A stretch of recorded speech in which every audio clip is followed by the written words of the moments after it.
I'm reading a book on the great Hall of Fame basketball player, the Hick from French Lick, Larry Bird. One of my all-time favorite cleaner championship badass athletes. I love Larry Bird. I was too young to appreciate him as a player, but I've read a couple of books. This will be my second book reading about Bird.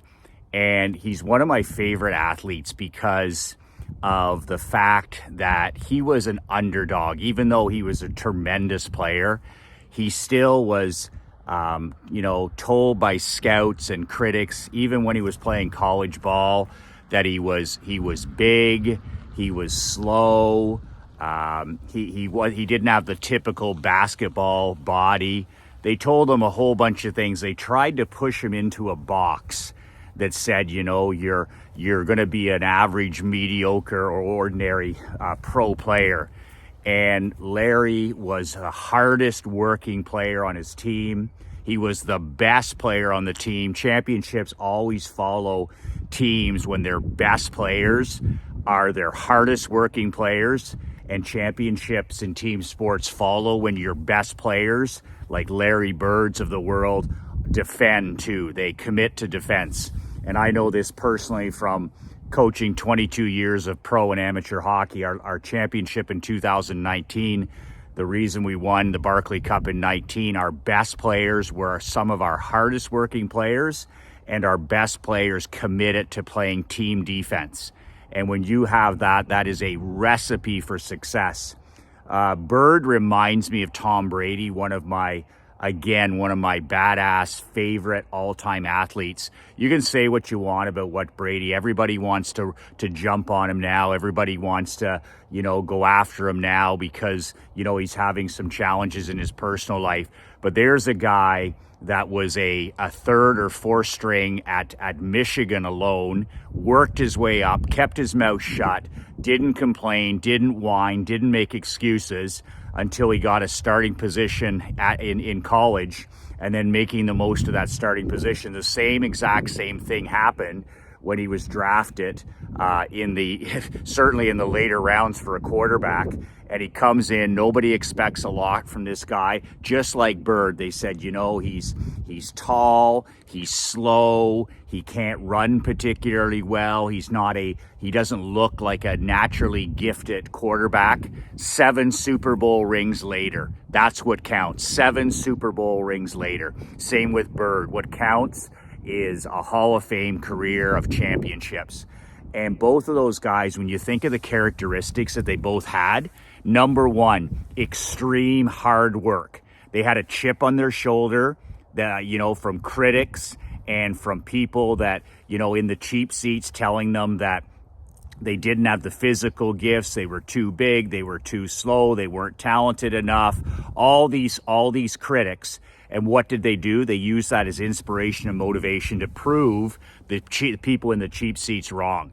Incredible, extreme work ethic on Tom Brady. Extreme, incredible, outstanding work ethic on Larry Bird. First in the building, last out of the building. First on the court of the field, last off the court of the field. And they're your best players. In both cases, when they were drafted, expectations weren't as high as you would think. And there's a guy like Brady. He's just, he's carrying a clipboard. He's not even dressing. And what's he doing? Chin down and working, head down and working. Watch more film, spend more time in the weight room, put in more reps, 10,000 reps, 20,000 reps. Just keep working.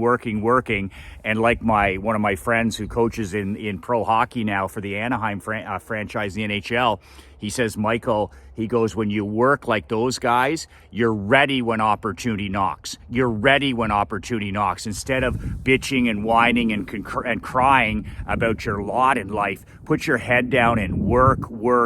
Put in the time, do the work. And then when opportunity knocks, like opportunity knocked for Tom Brady, he was ready. Opportunity knocked for more minutes for Larry Bird, and he was ready. And those guys, they came from such backgrounds where their parents were just like, work, work, work. In the classroom, work. Off the court, work. Off the field, work. On the field, work. On the court, work. Be the hardest working player and spend more time watching film. Spend more time watching tape so that you're ready when opportunity knocks. And that's the same for all of us. I mean, like even as businessmen, husbands and fathers, an opportunity, we never know when the next opportunity is going to knock.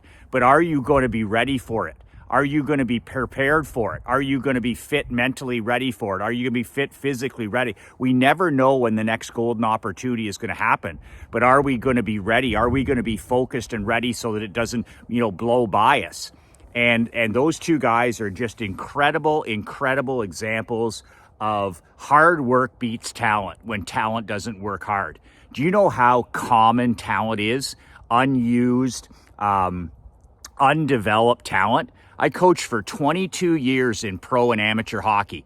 Do you know how many talented players I saw? How many talented players we gave up on? How many talented players didn't have the grit or the work ethic or the talent or the integrity, and they didn't have the balls to develop their God-given gifts? Our best players, our captains, our assistant captains, our top athletes, our blue chip guys weren't blue chip prospects. They were guys that had talent, but not the most talent, but they also had the work ethic and the attitude behind it. I've always taught my athletes, you control two things. You control two things in your life. You control your work ethic, and number two, you control your attitude.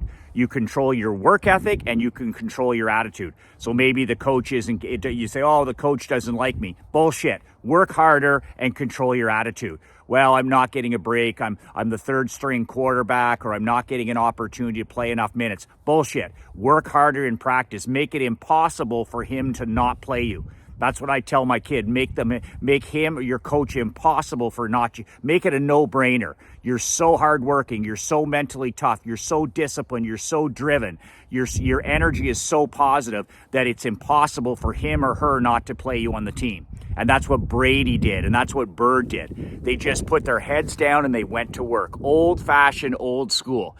And those guys, both principled guys off the court and off the field. Really, really solid guys. But they all have that chip on the shoulder that resides there. That chip on the shoulder that defeats and kills 99% of people. They carry that around. They said, my mom and dad weren't good people, or my dad was a drinker, or I had this tough break, or I went to the wrong school, or I grew up in the wrong city, or I don't, this country isn't good to, none of that stuff. They used it as fuel. They had people in their lives who said, you know what? You probably can't be a college quarterback. You think Brady, what he used? He used that as gasoline to get to the NFL. Same with Bird, well, you're a good college player, but you'll never be a dominant player in the NBA. You don't have the right talent or the right makeup. He used that as gasoline to get drafted into the NBA. And then when they got to the NFL and the NBA, they were told, well, this is as good as it gets. You're not going to be able to be an impact Hall of Fame player. And they used that chip on the shoulder for gasoline to get to the next level, to outwork everybody in sight, to watch more tape, to spend more time in the gym, to eat better. When guys are out partying, they're getting their rest, they're getting in their reps, and those guys, just incredible. Champions, cleaners, rainmakers, you name it. So I just wanted to share with you, I love reading books about great guys like that, and Larry Bird certainly is one of my favorite badass champions. Everything about that guy is just wow. Extreme hard work, extreme mental toughness, extreme desire, extreme execution of what's necessary. Just an amazing example of, talent, but talent with hard work. Talent with hard work. Somebody taking their God-given abilities and actually using them and maximizing them through discipline, doing the work every single day.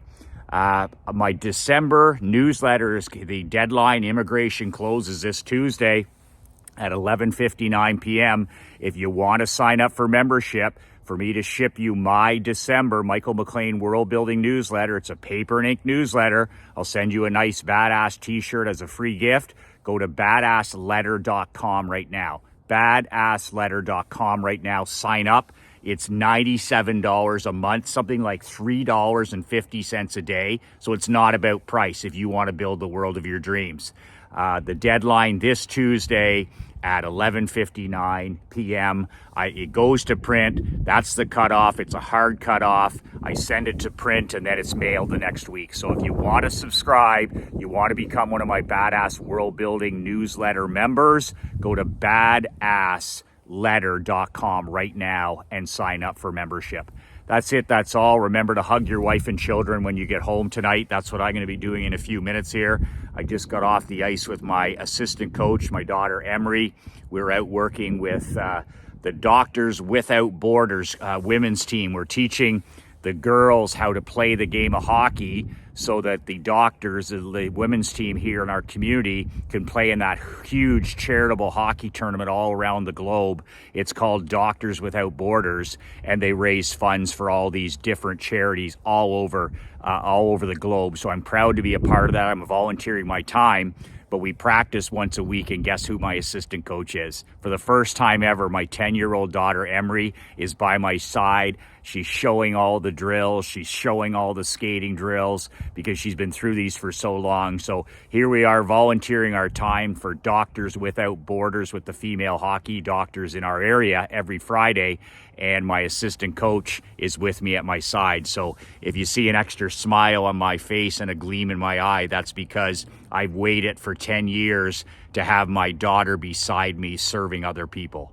And it's just one of the greatest feelings you can have as a father, bringing her to things where I'm volunteering my time and where we're serving others. So nothing as contagious as a positive example. Badassletter.com. 2 words that changed my life. 2 words that'll change your life. Be relentless.